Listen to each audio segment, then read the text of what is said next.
dragons and droids across our beloved empire. Let me just remind you, before we get into today's video on one of the most controversial things I've ever seen for this game, it is great to be in the Empire today, but I'm not so sure about Galaxy Heroes. Guys, bring it on down. Grand Arena is getting a massive overhaul, and Squad Arena moving forward looks like it's going to be useless. Remember that little leak we saw the other day? It looks like there may have been some truth associated with it. All the rewards from Squad Arena are moving over to Grand Arena, and there's going to be some massive changes to the Grand Arena model. There are some upsides to this, but overall, I am very worried for what this might mean for Star Wars Galaxy Heroes. Come on over. Jeez, I took a couple-day break for the holidays and my birthday this weekend. The first video we're coming back to is something which I definitively know will make people want to quit Star Wars Galaxy of Heroes. First thing I do want to point out, a couple days ago, we posted a video on an alleged leak for Galaxy of Heroes.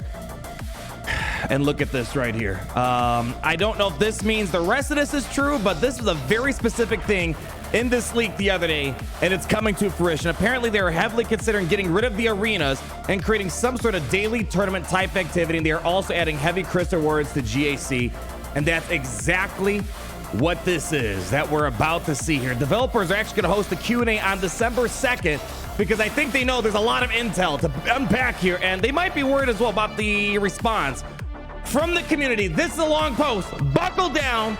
Get ready. We're going to read this word for word because this might dictate, are you going to stick around in Galaxy Heroes much larger? And I think this also explains why there's such a big break between the Grand Arenas, like I kind of expected the other day. All right, stay in the Galaxy. Well, all right, well, let's... September 2021, Gary, you know, sometimes you look like a genius, my friend. This is posted in November. I think they copy and paste and forgot to change. Ignore that. Hi, Hollow Table Heroes. In the state of the galaxy, we'll be covering some of the biggest changes coming to Grand Arena Championships and Squad Arena since their launch. Oh, gosh, I just never thought this day was going to come. Squad Arena has been a pivotal, central thing for players in general and free-to-play players to progress their rosters and earn crystals in Galaxy Heroes. I don't know how this is going to look. Hopefully, it's going to turn out all right. But as a character collection game, our emphasis is on rewarding players for cultivating a broad set of unique squads and enabling players to use those squads against many different matchups in order to create a compelling long-term experience. Reaching new ranks after winning a challenging battle against your peers should feel like a fun and exciting moment. The best place for this experience is our Grand Arena Championships. You know, oh boy, sometimes I should keep my mouth shut. How many times I said I love Grand Arena? It's my most fun game mode that I enjoy in Galaxies. It's really the one thing that keeps me playing, but it's not important for the game. It's just a bragging rights game mode. That is no longer the case. This is going to be the centralized location for crystals, it seems like here. Oh boy, we're announcing today, we're going to continue to reinforce Grand Arena as the ideal mode to challenge a player's rosters and skill in Galaxy Heroes. As we continue to expand on the foundation we laid down years ago, we want to give Grand Arena participants an exciting fight against your true peers that you can win if you fight hard enough. One of the largest changes coming to Grand Arena matchmaking. There are some pros to this, what they're about to do here. We'll break it down as we go along, but they are changing matchmaking, and if you play other games like Call of Duty, for example, there's something called skill-based matchmaking.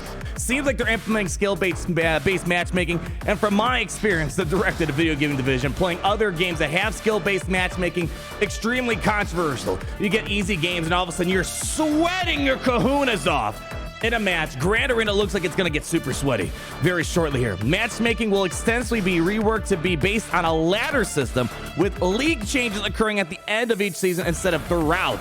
Players will be matched based on their win-loss record via a new skill rating, allowing players to freely grow their squads in GP without worrying about brackets and distinguishing who is the most effective at using their roster.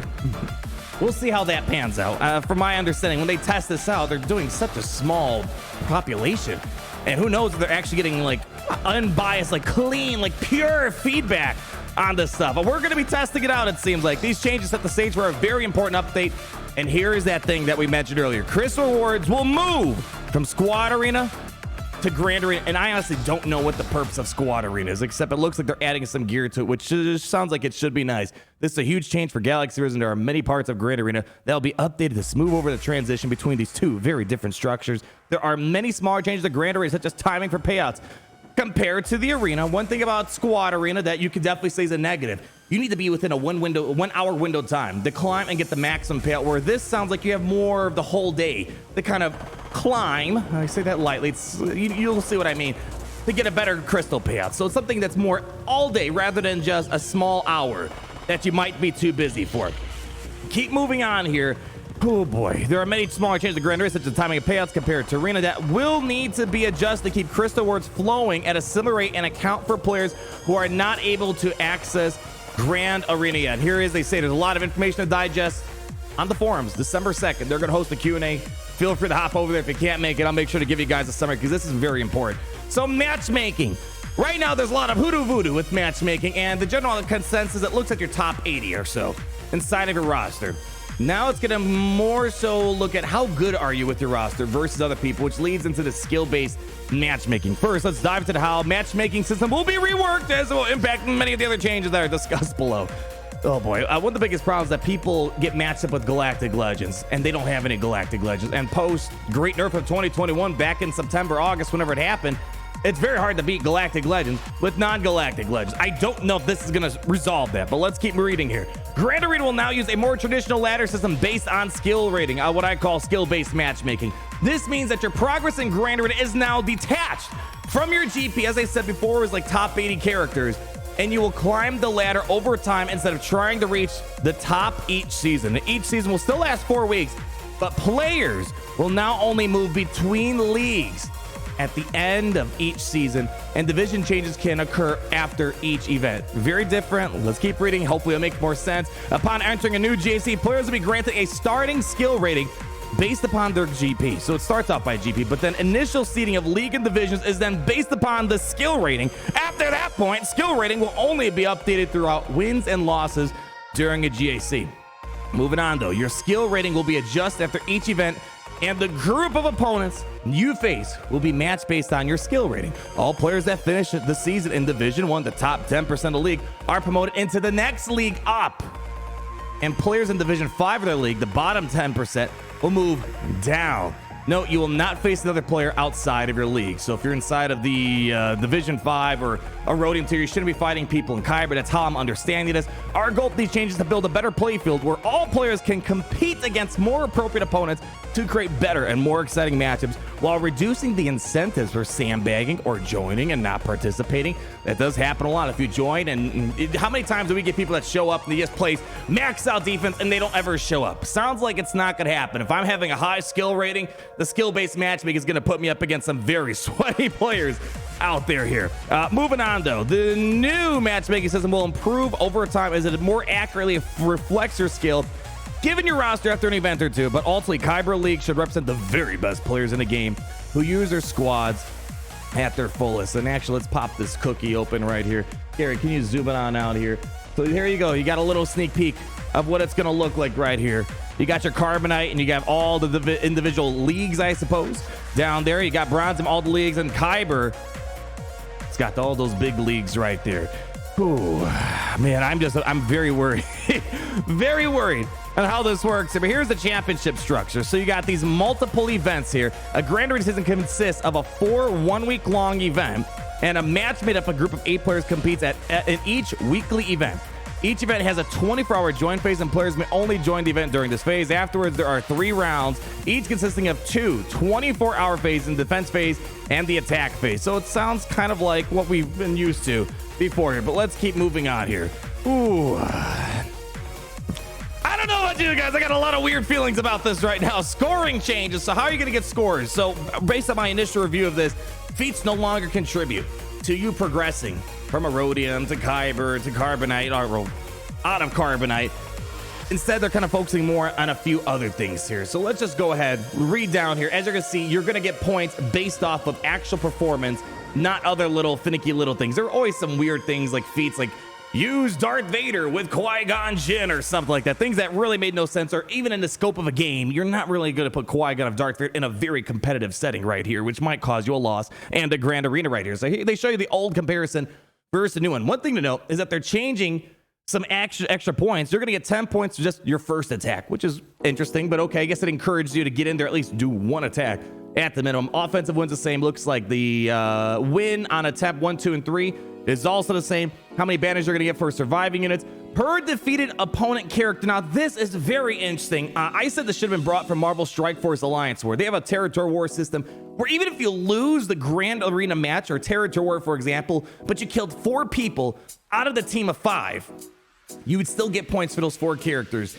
you knocked out. Whereas now, or currently beforehand, I should say, in Grand Arena, if you took out 4 characters, but not the whole entire team, you'd get nothing. Now it looks like you're going to be getting extra banners per defeated opponent and character, which is going to kind of stretch things out a bit more. So even if you can't folk through, you want to clear out as many team or characters within a team as possible. Looks like everything else is the same, but you are no longer going to be getting banners for setting a defense, because it doesn't really take any skill to place a defense, I suppose here. Players also need to achieve a minimum of banners to earn rewards at different stage of the tournament. So this is going to prevent, hopefully, people who don't want to play Grand Arena, which I understand. Grand Arena is not everyone's favorite game mode, but it seems like if you want crystals, you need to kind of make it a priority in the game. So it's showing you the minimum banners you need to put per round, which basically, if I'm reading this correctly, you need to at least attack once if you want to get any rewards whatsoever for a particular round. So I hope that makes some sense. It's going to kind of deter people just auto-deploying over and over again and collecting rewards, because that was the thing about Grand Arena before. You didn't need to play, really, to get some decent rewards. You just had to go ahead, auto-deploy, collect your free stuff, and call it a day. Well, now you got to actually do something, because you're not getting any banners for defense,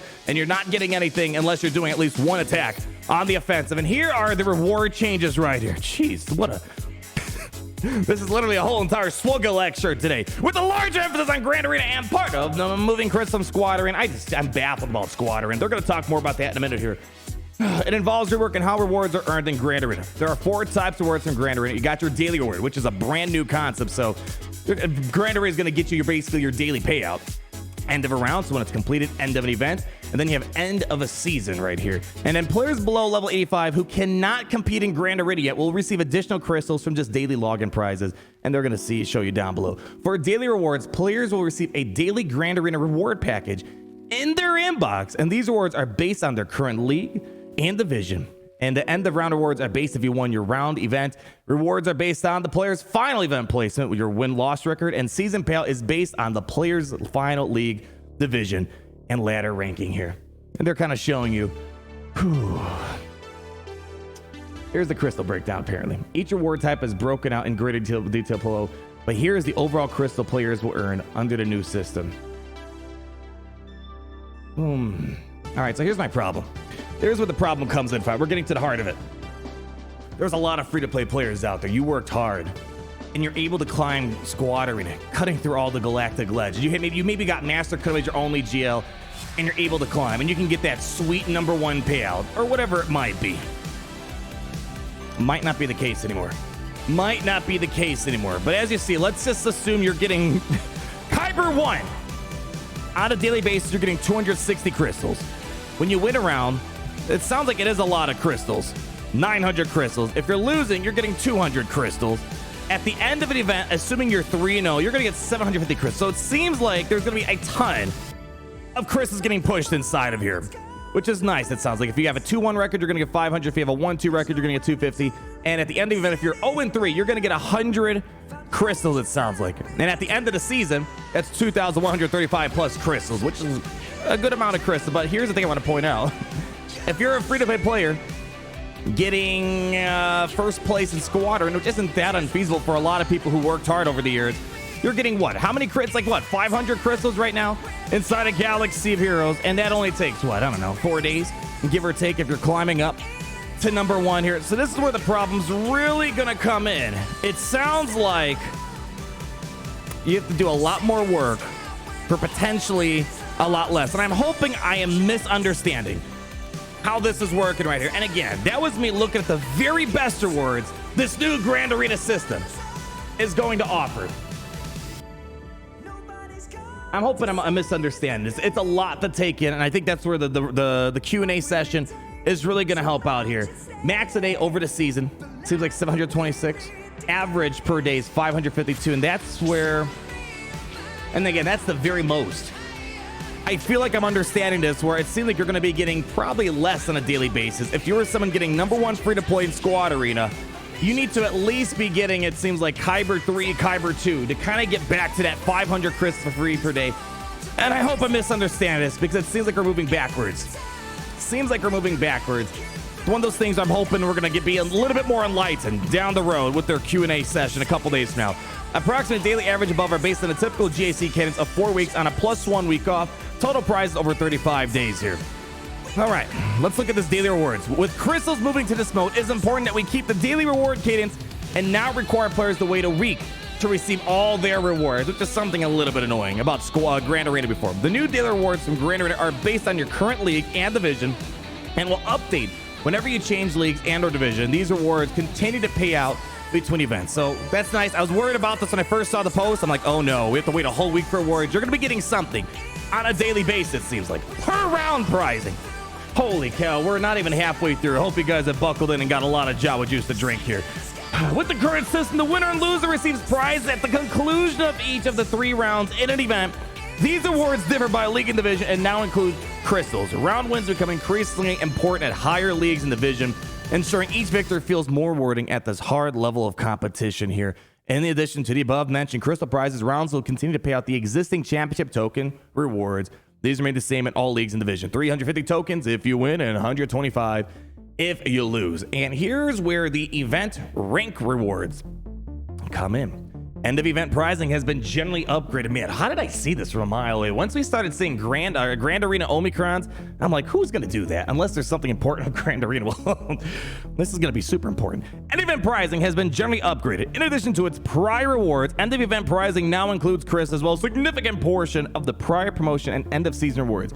As this pricing is the same in all leagues and divisions, players who were previously in lower brackets should see additional prizes, particularly gear from this prize type.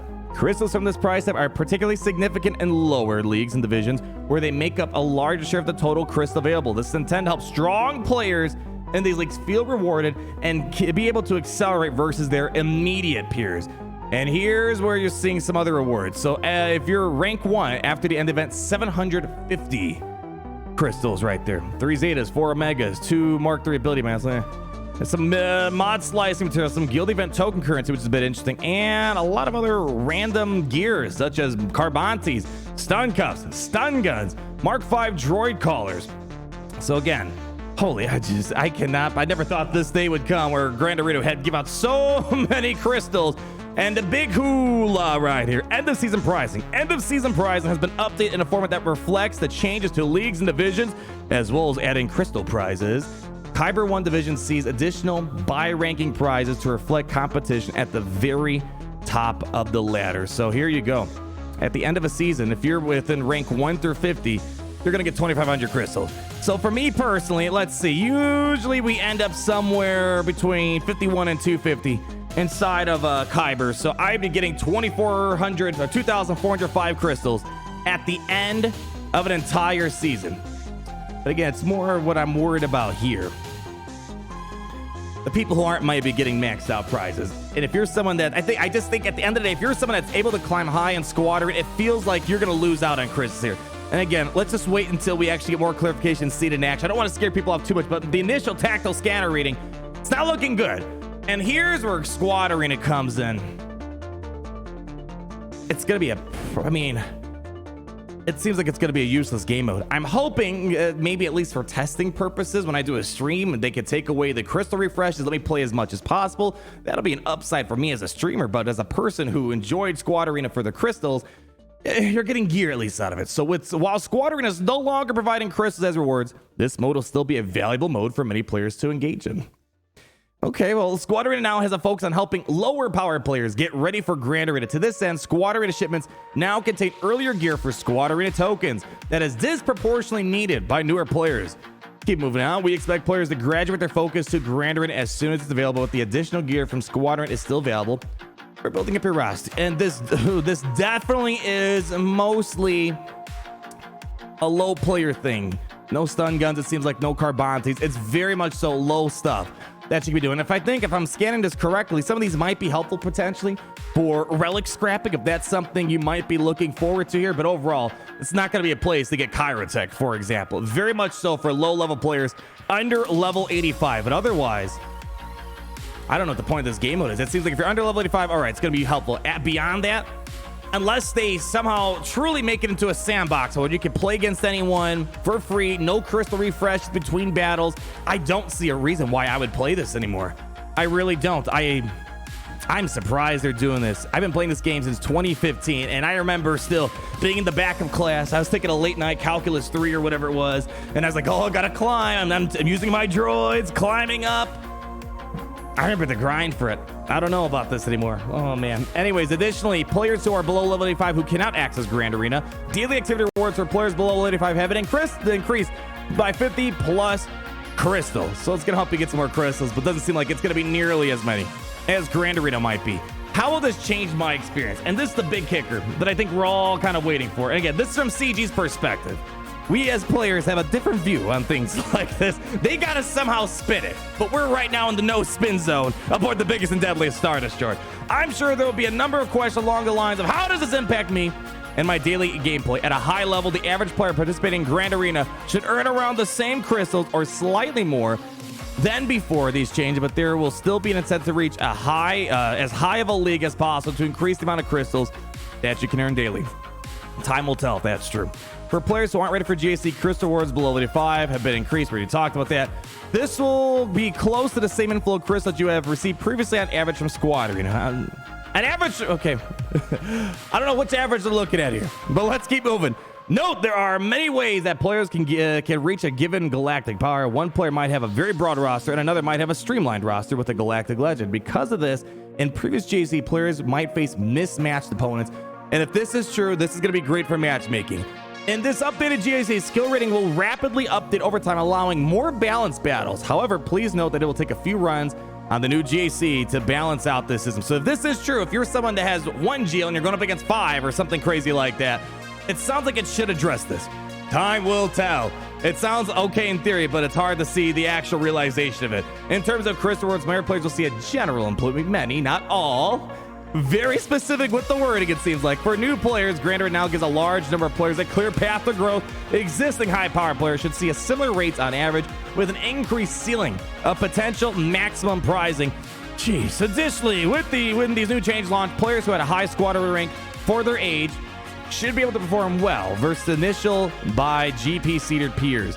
These players should be more towards max prizing in initial season, likely to promote higher reward leagues.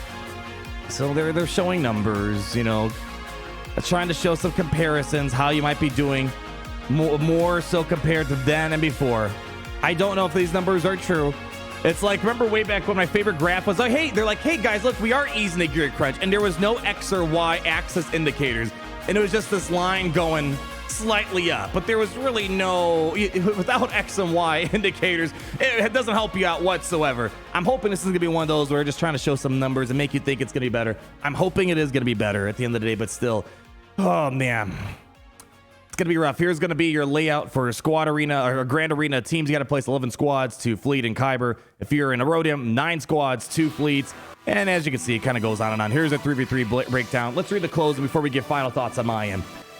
There are many details to digest around these changes as we seek to reinforce the Grand Arena champions as the competition in Galaxiers to rank and reward players who best use the strongest roster in Galaxiers. Most importantly, we want to give Grand Arena participants an exciting fight against your true peers that you can win if you fight hard enough. We expect there to be a number of questions on December 2nd. They're going to host the Q&A, yada, yada, yada, yada, yada.